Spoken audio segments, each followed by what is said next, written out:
sekarang terjadi penegakan hukum yang tebang pilih atau bisa dikatakan ya terjadi inequality before the law. Persoalan IKN, saya melalui akun YouTube saya sudah menyatakan bahwa saya ini setuju.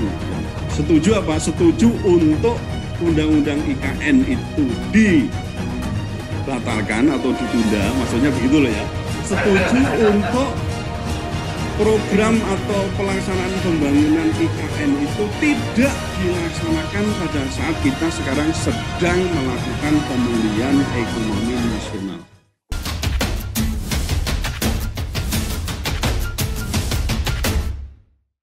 Baik, Assalamualaikum warahmatullahi wabarakatuh. Baik, para pemirsa dimanapun saudara berada, para alim ulama dan para ustadz asatidz yang saya hormati, insya Allah dimuliakan Allah. Ya, yang pertama ingin saya komentari mengenai ya dari sisi hukum dan masyarakat ya terhadap ucapan atau perkataan yang berbunyi tempat jin membuang anak. Itu sebenarnya kalau kita lihat dari sisi sosiologis dimanapun itu kita menemukan ungkapan semacam itu. Yang sebenarnya hanya untuk menegaskan bahwa tempat itu terpencil jauh dan mungkin sulit dijangkau atau memang belum ada penghuninya, kan biasanya begitu. Itu sama kita lihat apakah di Jawa Tengah atau juga apalagi yang di Betawi ya itu sudah hal yang biasa sekali. Kemudian di Sumatera pun juga demikian. Ada ucapan yang misalnya tempat yang sekarang menjadi stadion untuk Jakabaring itu ya, itu dulu juga disebut sebagai tempat jin buang anak. Itu ada ungkapan-ungkapan semacam itu saya gali, memang dari sisi masyarakat mestinya itu tidak menjadikan sesuatu hal yang menistakan atau menghinakan atau apalah kalau dimakna itu. Jadi menurut saya memang ini sangat subjektif sekali Mas Ahmad Qasinuddin. Karena memang kalau kita lacak untuk masalah penghinaan, terutama juga apakah itu ujaran kebencian dan seterusnya, itu kan kalau kita lacak mestinya kembali kepada genus deliknya yaitu di pasal 310. Kan utamanya di sana. Memang ini sangat subjektif sekali. Jadi subjektif dalam arti tergantung siapa dan bagaimana yang merasakan. Coba kalau kita bandingkan ucapan ini dengan ucapan yang disampaikan oleh Arteria Dahlan dan justru itu dikatakan ada ikutan kata-kata supaya dicopot seorang jaksa ketua kepala kejaksaan tinggi ya itu dikatakan itu kan adanya pencopotan itu menurut saya justru ini ujaran yang menurut saya juga menandakan itu ada ungkapan ujaran kebencian yang juga berbasis pada sara begitu loh. Jadi kalau kita mau koneksikan dua hal ini, saya kira mestinya sama. Ketika Edi Mulyadi itu ditersangkakan, kemudian juga ditahan, mestinya juga setidaknya Arteria Dahlan ini juga sama. Untuk paling tidak sudah diperiksa. Nah ini kan sampai sekarang saya belum mendengar, di MKD juga belum diperiksa, karena untuk diperiksa di kepolisian itu menurut saya memang MKD harus jalan dulu. Ketika MKD jalan, kemudian memberikan sinyal, itu nanti bisa diperiksa, baru kemudian polisi melakukan pemeriksaan. Bukan sebaliknya, bukan polisi menyatakan ini tidak terpenuhi, misalnya karena ada hak imunitas itu, kemudian ya seolah-olah kan tertutup itu. Nah oleh karena itu sekarang ini ya kembali ke MKD, apakah nanti itu akan menjadikan sebagai atau diindikasikan mengandung unsur tindak pidana atau tidak. Tapi kembali lagi, ini adalah persoalan yang sangat subjektif. Nah, jadi menurut saya memang kalau dari sisi objektif, ya mestinya itu tidak jadi masalah. Tapi karena tadi persoalan subjektivitas dari seorang yang atau kelompok yang merasakan, apalagi dibumbui dengan persoalan politik, nah sudah, yang satu bisa gitu ya, bisa terbakar semacam itu, di samping itu atau di sisi lain seperti di Pasundan ya, di Pasundan kok adem-adem saja. Saya mendengar, maksud saya menerima kesan itu adem-adem saja, nggak tahu apakah ini seperti bara api dalam sekam atau bagaimana, nggak tahu untuk di Pasundan ini. Tapi kan beda sekali dengan apa yang terjadi di Kalimantan, dengan bumbu politik dengan macam-macam itu memang terkesan ya, saya mendapat kesan itu seolah itu bombastis banget dan memang seolah itu mengerikan ya, apalagi kalau kita lihat ada ancaman-ancaman yang lain yang misalnya persoalan hukum adat atau mungkin ya kita lihat di sosmed itu sedemikian, menurut saya begitu mengerikan gitu. Nah oleh karena itu terkait dengan Mas Edi Mulyadi, saya juga sedikit membuat artikel yang tadi saya share dari Mas Ahmad Rosinuddin, itu memang ada potensi kalau menurut saya akan mendapatkan double punishment.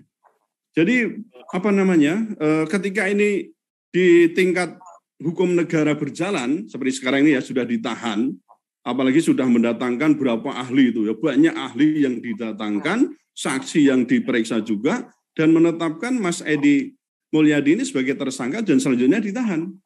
Ini kan kalau kita mau fair saja ya Mas ya, ini tampaknya sulit untuk berkelit. Itu dari sisi hukum nasional. Sementara dari sisi hukum adat, ada juga permintaan atau tuntutan masyarakat adat untuk menyelesaikan perkara ini secara adat. Nah, kalau diselesaikan dengan hukum adat, berarti apa? Ada kemungkinan ada sanksi adat. Nah, apakah kita akan membiarkan seseorang itu kemudian diberikan double punishment?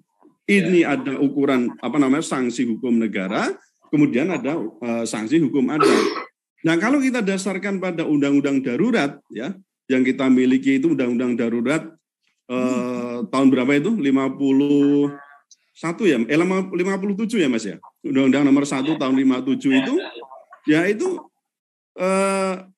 Undang-Undang Darurat nomor 1 tahun 51 ya.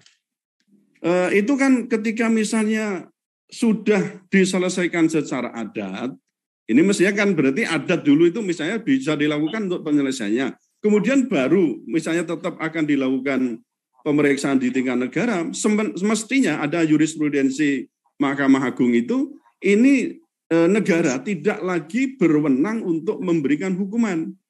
Sebaliknya, kalau ini nanti sudah diselesaikan secara hukum nasional, mestinya juga negara menyadarkan pada masyarakat adat untuk tidak memberikan hukum adat. Jadi kalau ini nanti diberikan, terjadi double punishment, itu artinya kita akan bisa menyatakan ini akan melanggar hak asasi manusia. Itu tekanan saya. Dari sisi keadilan yang dirasakan masyarakat, bagaimana kira-kira? Apakah masyarakat merasa mendapatkan keadilan di saat ujaran terhadap bahasa Sunda tidak diproses, tapi ujaran jin buang anak yang sebenarnya tidak terkait suku atau agama tertentu diproses? Gimana Prof pandangan? Misalnya suku Dayak yang dalam hal ini yang paling merasa terlukai atau tersinggung itu, kalau dalam pandangan saya juga bisa dikatakan mestinya tidak begitu ya, karena memang di pernyataan Mas Edi itu tidak menyinggung salah satu suku atau kelompok, hanya mengatakan itu tempat jin buang anak. Jadi bukan terkait dengan suatu kelompok atau taruhlah tidak terkait dengan SARA mestinya. Makanya saya kembali lagi kepada prinsip saya, mestinya itu dianggap hal yang biasa lah ya, hanya ungkapan untuk menyatakan bahwa ini adalah sebagai ungkapan tempat yang jauh, terpencil, dan mungkin juga sulit dijangkau, dan bisa jadi memang belum dihuni selayaknya lokasi tertentu. Nah, kalau kita kaitkan dengan tadi arteria dahlan, menurut saya memang di sini ada ketidakadilan. Maka juga boleh dikatakan ya, ini artinya ada unsur tebang pilih begitu ya. Tapi tadi saya katakan tetap kembali kepada MKD. Apakah MKD nanti merekomendasikan untuk menemukan tindak pidana di situ atau tidak? Kalau tidak ya berarti kita hanya bisa mencatat Mas Ahmad Rosinuddin bahwa sekarang terjadi penegakan hukum yang tebang pilih atau bisa dikatakan ya terjadi inequality before the law. Itu yang pertama. Kemudian yang kedua, persoalan IKN, saya melalui akun YouTube saya sudah menyatakan bahwa saya ini setuju ya. Setuju apa? Setuju untuk undang-undang IKN itu dibatalkan atau ditunda, maksudnya begitu loh ya. Setuju untuk program atau pelaksanaan pembangunan IKN itu tidak dilaksanakan pada saat kita sekarang sedang melakukan pemulihan ekonomi nasional.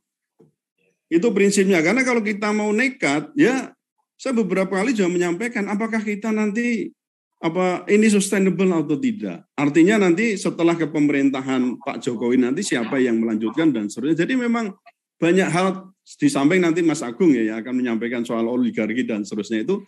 Tapi memang persoalan sustainabilitas pembangunan ini dapat kita ragukan sekarang. Jangan-jangan nanti misalnya periode yang berikutnya tidak konsisten dengan apa yang dilakukan sekarang ini, akhirnya kan seperti pembangunan yang penuh dengan problematika yang di Hambalang itu, atau mungkin juga proyek-proyek yang lain yang mangkrak. Ada pembangunan bandara, ya ada pelabuhan dan seterusnya, yang itu saya kira merupakan penegasian dari komitmen kita untuk mensejahterakan rakyat secara umum. Atau dalam hal ini karena kita dalam posisi pemulihan ekonomi nasional itu lebih baik dana yang mencapai hampir 600 bahkan mungkin 2 kali lipat itu atau mungkin 3 kali lipat itu dipakai untuk pemulihan ekonomi nasional yang sekarang terdampak dari adanya COVID-19 ini. Saya kira itu Mas prinsip yang saya sampaikan. Ya Prof, karena masih ada yang lain mungkin closing statement dari Prof Suteki karena nanti yang lainnya penegasannya untuk Bang Edi Mulyadi bagaimana? Kita naikkan tagar save Edi Mulyadi. Yang kedua, tetap kita naikkan tagar reject Undang-Undang IKN dan juga pembangunan IKN. Saya kira itu yang penting kita sampaikan dengan catatan yang tadi saya sampaikan. Terima kasih. Ya, terima kasih.